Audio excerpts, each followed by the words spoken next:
I'm Vin. I'm Sori. And this is Miracle Sound Mother Earth brought to you by... Draken. What's his name? Draken. Well, I think that he wants to use his other name, Draken. Draken or Draken.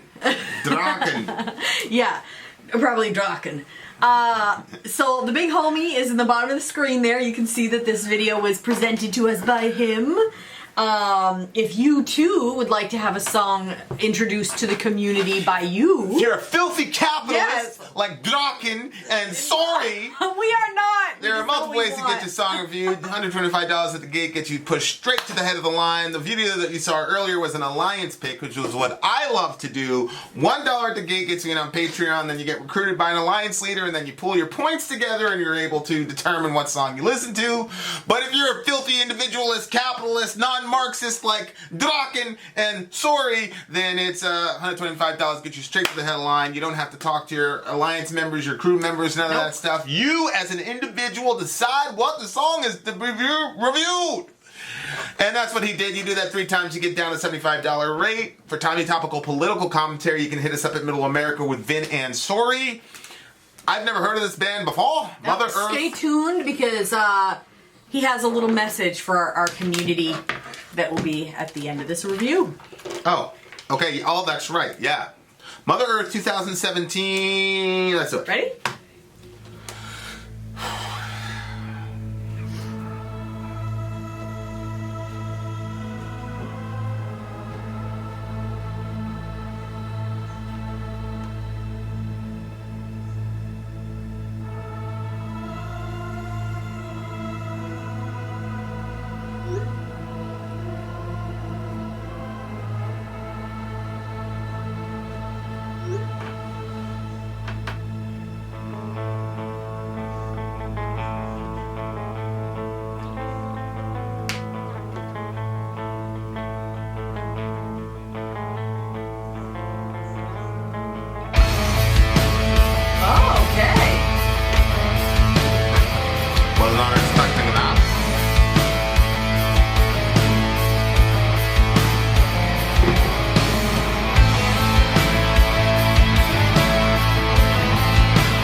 hide such violence in your heart.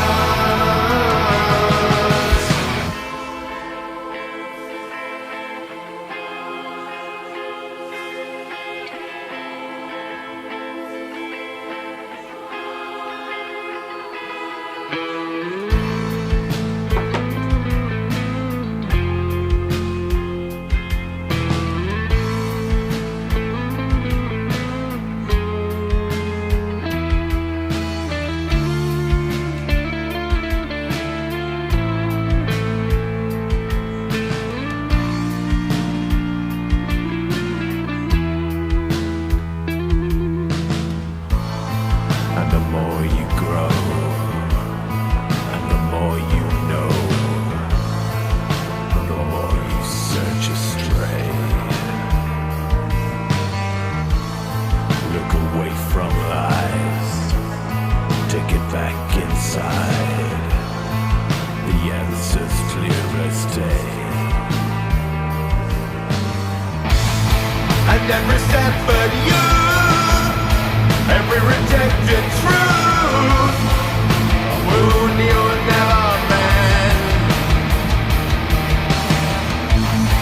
And every war you wage, and every act you stage, you pull towards the end. Towards the end.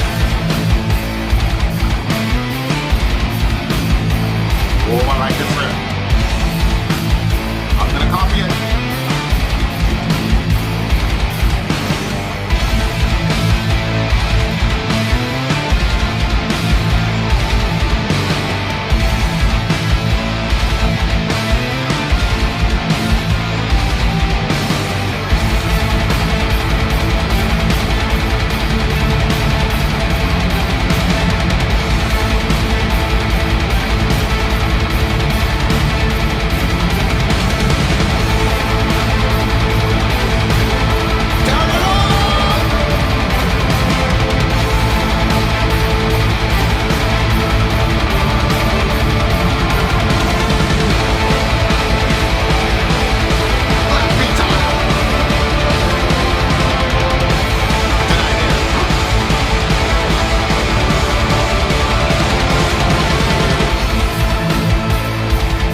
This guy's like a one-man band. Is he? It just said here at the end. Hold on. Right here. Composed, performed, and produced by Gavin. It's probably Draken. Probably another one of his names. No, so it's many not. names. It's not. Probably him. I thought so too, except the picture was not the same person. Man, that riff at the end. We're working on a song. I'm like, okay, I gotta step my game up that beat. I'm gonna change it. I'm gonna change it. You guys, this like has 291 views. I can't even believe it. Freaking crime. It really Freaking is. crime against humanity. I'm like, the production was great. Lyrically, I really liked where he went with it. I mean, I thought it was gonna be like a, Saw. flirt. Yeah, a lot of Me sin too. because it's Mother Earth, all that. I'm like, all right, that's Yeah. cool. Like, okay, we'll talk Yeah. about Mother Earth for 11 minutes, but there was some real like heavy riffage. Which yeah, they did. I'm really always good. gonna love. Not they, he. He, the big. I'm still thinking to you. Tell the truth. Yeah. That song. This is the guy here. That's the dude. That's Gavin. Yeah. How many strings on that guitar? 19? Good lord. 19. Me and Zoe were at the guitar shop yesterday. It was like a 12-stringer. She's like, "Are we gonna get that one?" I was like, "No, we're not gonna get that one. No sir, not at all. Daddy can barely play a 6-string guitar. Good lord." I love this song. I thought it was a really, really good song. Obviously, as a Christian, like there is a lot of things that made me think about, biblically. Yes. Like, what was going on with you? Yes, I said, you took it here. You just needed to go another step, brother. One step, brother. Because it was very interesting, like all the things that he pulled together, and then he put all those things as Mother Earth is the connector of all those things, and obviously for us, that's God. Like, God is that energy. God is that divine, Right. the love that connects through all of us. The ubiquity. And yes. Well, yeah. he said it at the end.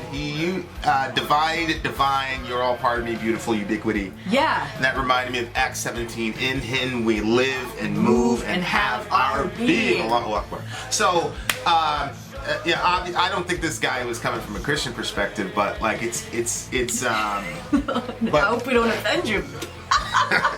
a Draken, or should I say, miracle of sound. Yeah. So yeah, I man, there were so many things going through my head as I was listening to this song, and then you see, like, they were talking about the earth and You crash, collide, I will be inside, connect all with love. yeah, and then you had the concept of the logos, and you had Plato and Philo and John and Aquinas and Augustine. Everybody was trying to figure out what was the organizing principle in the universe, right? Like, the whole famous thing how you never cross the same stream twice because sediment and all that, it's different. It's not the same. Your body Right. isn't the same as it was yesterday, but somehow there's still this continuity that's everywhere. Yeah. And how do you reconcile the constant change with the constant continuity? And so, there was this idea that there's this kind of logos, this sort of logic, as it were. It's where we get the term logic, that kind of holds everything together. And then, you get Hebrews 1 that says that Christ's divine power, by which he holds everything together. And, all the logos theology that's in the New Testament. But it was just such an amazing... And the other thing, too, is I remember Captain Planet. We almost got banned from watching Captain Planet. And the reason is because, Gaia was the main protagonist, and Gaia is Mother Earth and all the rest of it, and that's paganism and da da da da. And it's so funny that people don't realize that the new world is characterized as a woman. So Paul talks about in Galatians 4. He says the Jerusalem below is in slavery with her children, but the Jerusalem above is free, and she is our mother. So the Bible is saying, forget about Mother Earth in the sense of the old earth passing away, the entire universe, the entire new universe is characterized as our mother. Because the Jerusalem above, most Christians would say that's heaven and you know, the abode of God or whatever. Yeah. And that's a vast, almost limitless environment. And that place is characterized as a woman and our mother.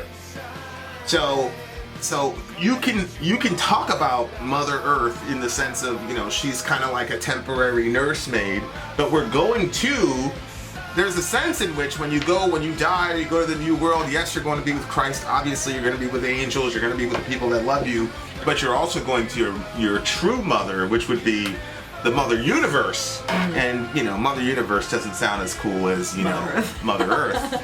You know, but I'm sure we'll come up with a cool, this guy's gonna make it, inshallah, so he'll come up with some cool term for it. But it just, as I was looking at it and I was looking at the celebration of nature and things like that, it really, you know, when you think about, you know, because paganism is very big on nature, and there is a sense in which, you know, like non-theistic sort of scientists are worshippers of the earth in the sense that they're completely taken by the earth and fascinated with the inner machinations of how things work down to the cellular level up to, you know, these massive evergreen or redwoods or whatever.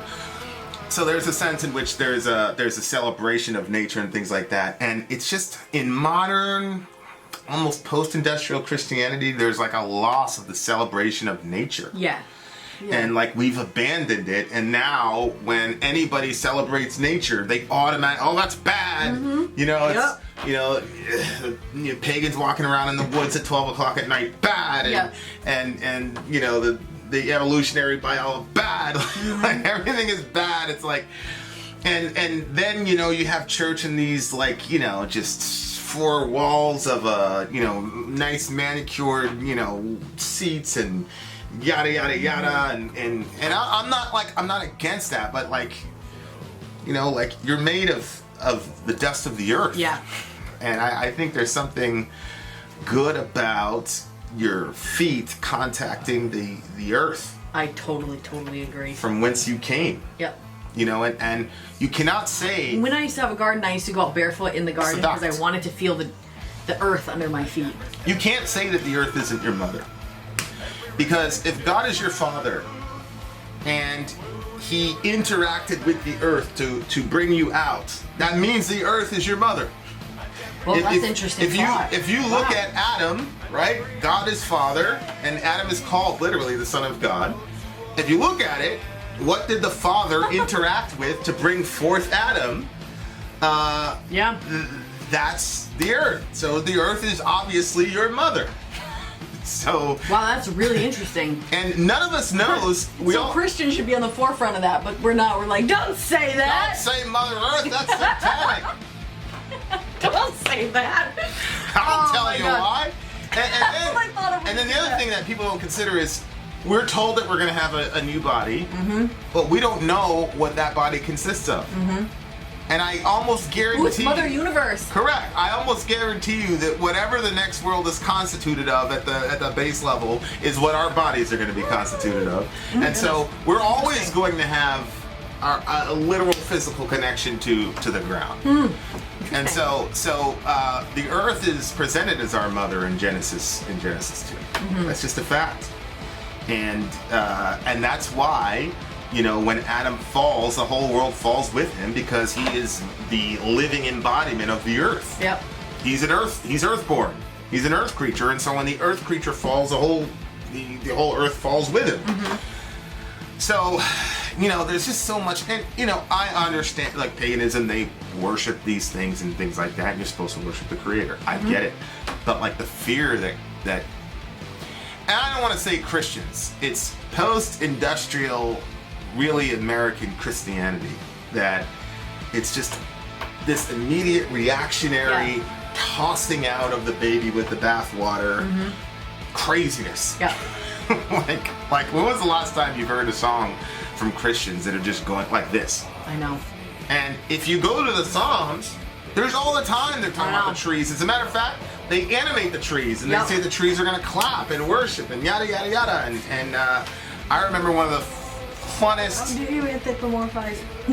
Well, I remember one of the funnest basement takes. It was Sproul Jr. Mm-hmm. And they were talking about those Psalms, and one of the guys says, "Yeah, I mean, this is an anthropomorphism where you're applying human, sentience." And then Sproul Jr., who was the leader of the group, said, "How do you know that?" He was like, "How do you know the trees aren't sentient? And how do you know they're not going to wake up and do that?" And of course, there's nothing theologically that says that that's impossible. Mm-hmm. There's so many things. So, I was like, everybody's like, I can't go there with you. But this is a very credible Bible teacher or whatever, and he was saying, why do we have all these like limitations? But Christians are scared to death of nature and celebrating nature because we've surrendered that to the pagans. It's so true. I thought this was interesting too, where he said, "I am the spark inside the technology." Yeah. Because normally when you get these types of songs where it's talking about Mother Earth, it's just about like the real raw materials that surround us. Right. But this was even the spark inside the technology. And technology is usually looked down upon. Mm-hmm. Well, in some circles. Anytime you like find a Earth conscious person, they usually usually demonize technology. That's true. Which I thought was really interesting too, because if you look at the original command, the theologians call it the dominion mandate, be fruitful, multiply, fill the earth and subdue it. Yeah. And so mankind was told to dominate the earth. And it was God's world, and he's being pictured as giving it to us to steward and to take care of it. And so, but at the same time, find ways to master the earth. Mm-hmm. And so when you have, at the end of Genesis 4, you have people starting to create instrumentation and agriculture and things like that. They're starting to piece together the elements of the earth in such a way as to make music or make agriculture work and all the rest of it. And so technology is human beings exercising dominion. What happens though is that when you combine that command to dominate the earth with people's sinful nature, then we end up doing horrible things to the earth. Yeah. Right? Then we end up using the earth and technology not to dominate the earth, but to dominate each other. And so, they were talking about war and things of that nature, because now we look at our brother and go, he's got a little plot of land, and I want that plot of land.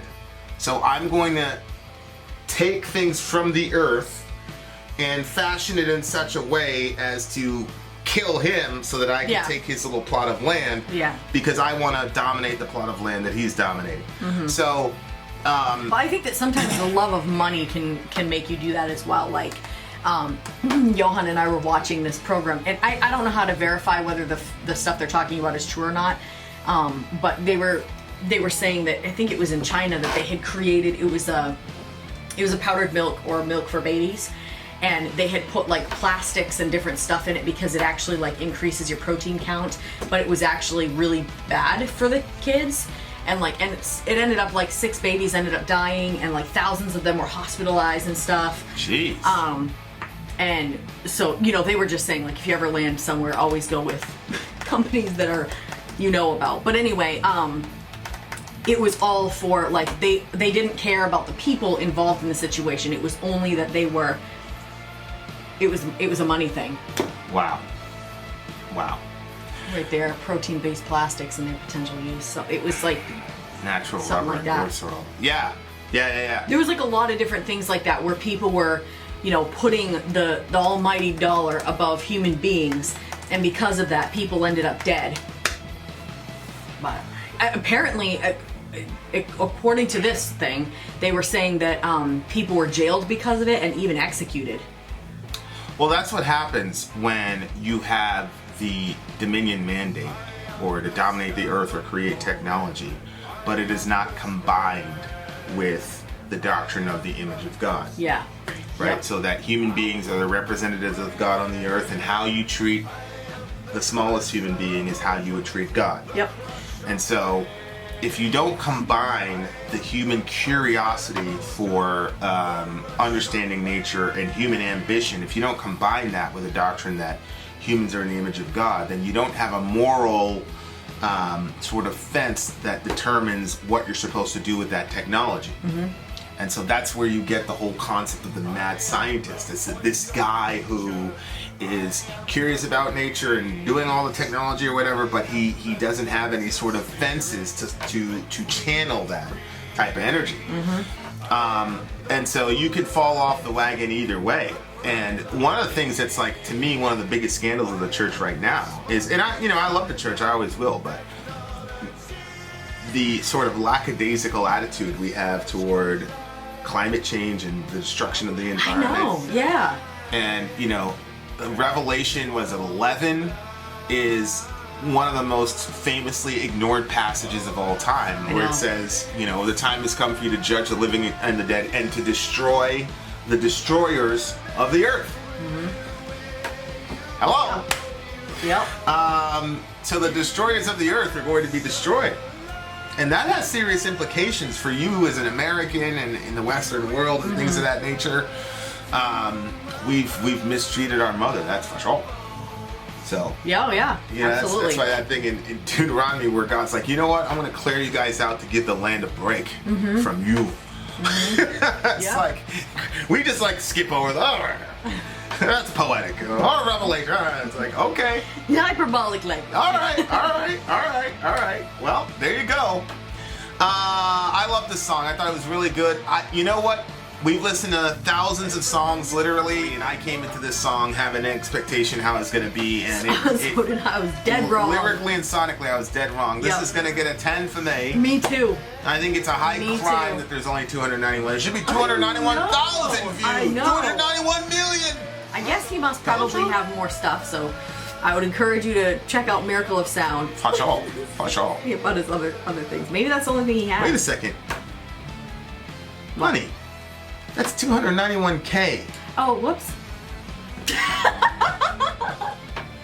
Vin out. Sorry, out. Gone. Oh no, the message. Oh, wait, we have a bonus. Don't go anywhere. Draken, aka Miracle of Sound, has a message for you, dear He listener. says, no matter what, no matter how hard everything seems or how bad the world may be, know this. You are loved. Through all things, someone loves you, and never forget you deserve happiness. True story. Vin out. Sorry, out. Gone. What an embarrassment you are to I me. look too fast, I guess. What an embarrassment you are to me. Oh, man.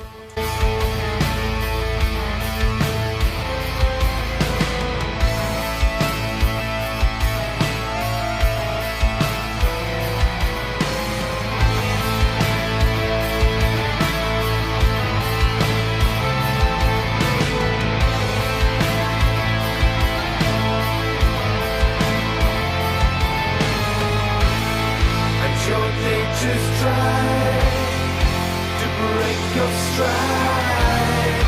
Such violence in your heart.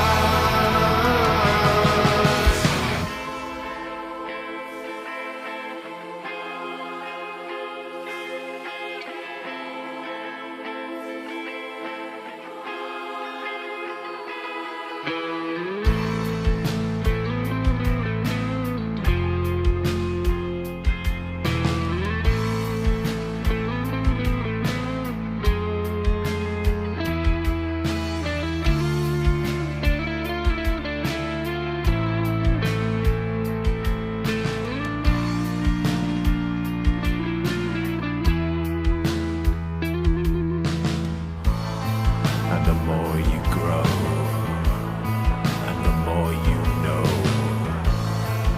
the more you search astray. Look away from lies, take it back inside. The answer's clear as day. And every step but you, every rejected truth, a wound you'll never mend. And every